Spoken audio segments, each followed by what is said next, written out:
A local businessman and author is pushing some radical new ideas about the government's role in the Aboriginal community. Helin sees it as his life's mission to give back to those who are struggling, a mission that came to him in a dream. And his ideas are capturing the attention of people who agree with his position that First Nations need a hand up, not a handout. Eric Cito reports.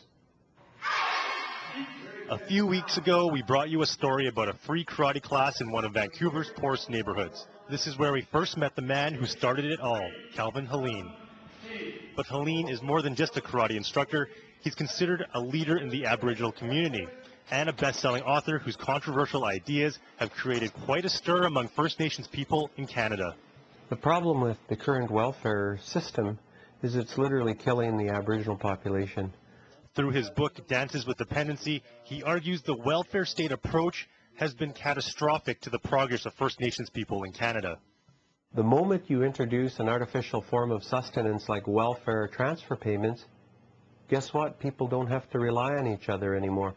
And what happens is you, at a stroke of a pen, wipe out thousands of years of social evolution where people learned skills for working together.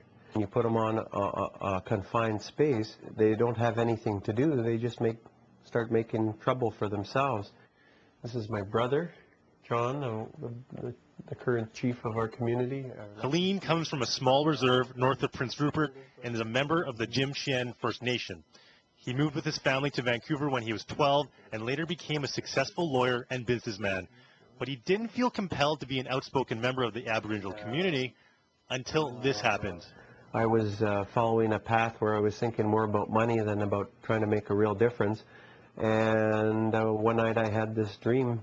It had to do with a big scary raven. In our culture, my granny was a raven. And I interpreted that as she was telling me I have a path to follow. And so I'm trying to follow that path. He's made a difference by writing books, giving talks, and even holding karate classes. And his solution is based entirely on one idea: self-reliance. What I wanted to do was to look at the characteristics that allowed Indigenous people to survive for so long on their own, being completely self-reliant. His ideas have resonated with Canadians so much, every political party in Canada has asked him to run for office, but he's refused, saying he can accomplish more for Canada and other Indigenous people worldwide outside the political system. I'm advocating for a national dialogue because this is, I believe, the single biggest Canadian problem, or it could be the single biggest Canadian solution.